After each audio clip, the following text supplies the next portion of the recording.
Déjenme hablar en serio un cacho sobre algo.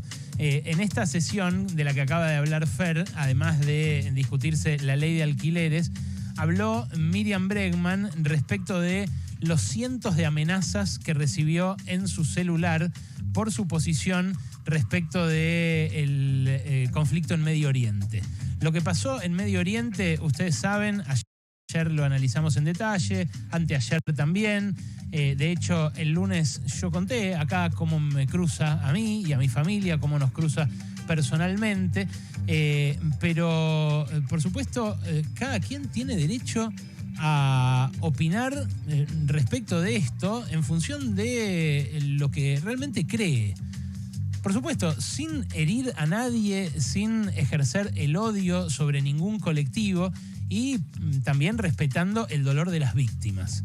Miriam Bregman ha sido objeto en este último tiempo, en estas últimas 72 horas, como les decía, de cientos de amenazas en su contra, amenazas que en algunos casos tienen contenido antisemita, en la mayoría de los casos tienen contenido antisemita, porque le endilgan a ella un supuesto antisemitismo que les resulta intolerable por tratarse de una judía. Lo mismo que me decían los antivacunas acá abajo cuando venían a decir: vos que sos judío, no puede ser que nos estés obligando a ponernos una vacuna o que nos estés discriminando porque no nos queremos poner vacunas. Eso es antisemitismo velado. En nuestra sociedad hay mucho antisemitismo velado y puebla las coaliciones más numerosas, que son las que se llenan la boca ahora denunciando a los crímenes de Hamás como algo aberrante, como algo que resulta intolerable y que necesita que todo el mundo lo repudie y además sume a su repudio bancar incondicionalmente al Estado de Israel. Bueno, resulta que Miriam Bregman no quiere hacer eso. Yo tampoco quiero bancar incondicionalmente al Estado de Israel. Y por lo que dije acá anteayer, cuando condené todas las violencias, por supuesto, en primera instancia, la violencia terrorista de Hamás, que fue e incursionó a ciudades y a comunidades matando nenes, nenas, bebés, abuelas indefensas, mujeres y también, por supuesto, varones.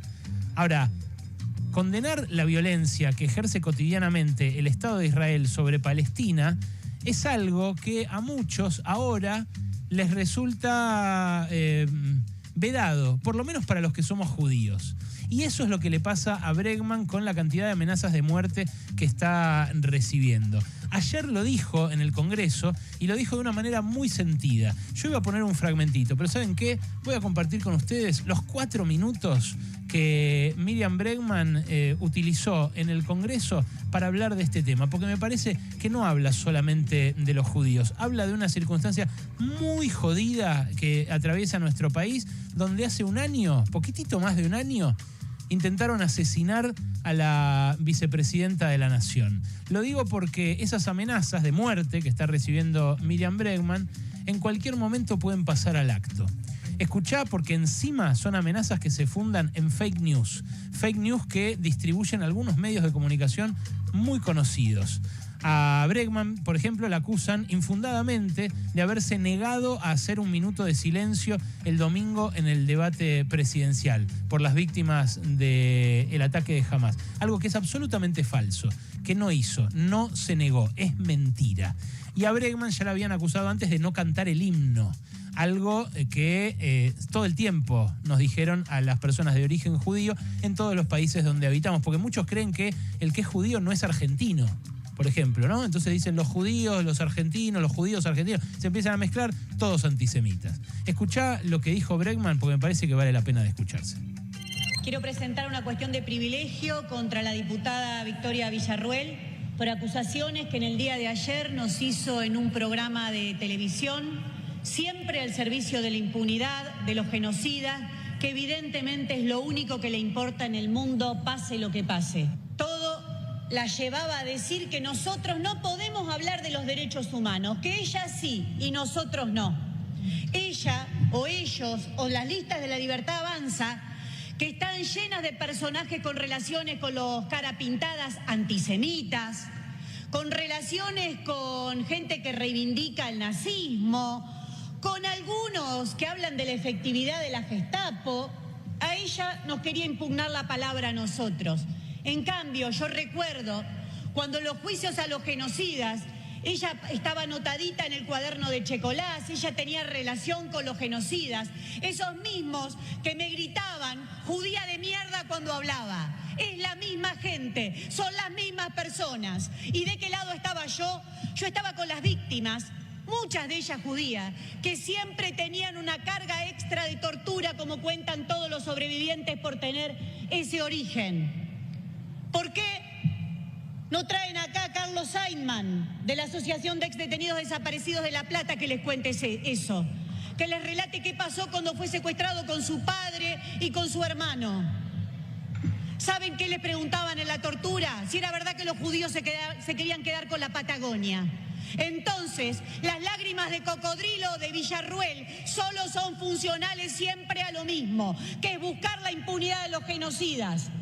Villarruel no nos va a impugnar la palabra a nosotros, que siempre hemos rechazado las acciones contra la población civil y la teoría de la culpa colectiva, que transforma a los pueblos en responsables de las acciones de sus gobiernos, de sus estados, de un movimiento político, y que siempre ha sostenido Estados Unidos para atacar a poblaciones enteras en Vietnam, en Irak o en Afganistán. En el primer debate presidencial del cual participé, el también diputado Milei volvió a revivir la teoría de los excesos. Tal vez para él era un exceso cada miércoles un vuelo de la muerte. Unos excesos bastante organizados para el diputado Milei, ¿no? Porque todos los miércoles le aplicaban lo que los marinos llamaban la pento naval para adormecer a los detenidos y detenidas desaparecidos y tirarlos en un vuelo de la muerte. Eso él lo llama excesos. Volvió a hablar de la guerra. ¿Qué guerra? Ni los propios genocidas querían reconocer que había una guerra, porque eso los implicaba que tenían que cumplir con determinadas convenciones internacionales. La teoría de la guerra la empiezan a usar sobre el final de la dictadura, pero él no sabe, no se entera o no le importa. Claro, ¿cómo le va a importar los excesos en la guerra, no? Si él defiende a Margaret Thatcher. Él está del lado de Margaret Thatcher, que bombardeó el crucero General Belgrano en el que murió mi primo. Y para mí esas cosas no tienen olvido ni perdón, porque no hubo errores y no hubo excesos. Una cosa más antes de terminar, porque no lo puedo dejar pasar, aunque de un burro solo se puede esperar una patada, como dice el dicho popular.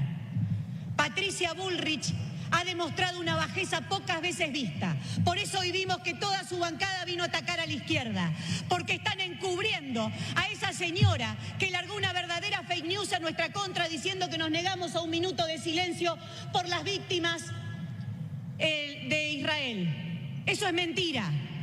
Que demuestre de dónde lo sacó. Se cree que porque tiene periodistas que no chequean, otros directamente, debidamente ornamentados, puede decir lo que quiera.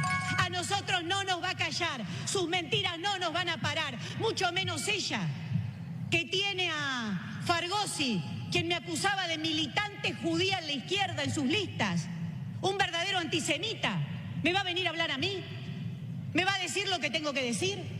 Nos vamos a seguir expresando libremente, como siempre hizo la izquierda. Y con nosotros nada, con esa gente nada, ninguna unidad, ningún nada, solo luchar y reivindicar a los 30.000 detenidos desaparecidos porque fue un genocidio. A mí me emocionó muchísimo escucharla a Bregman decir esto. Y la verdad, me pongo en sus zapatos cuando veo todo ese escroleo de su WhatsApp con un montón de amenazas que le llegan a su teléfono, porque difunden además su teléfono en las redes los que la quieren amenazar, los que la quieren amordazar. Me parece que no es el tono de un debate democrático, mucho menos de una discusión por la paz.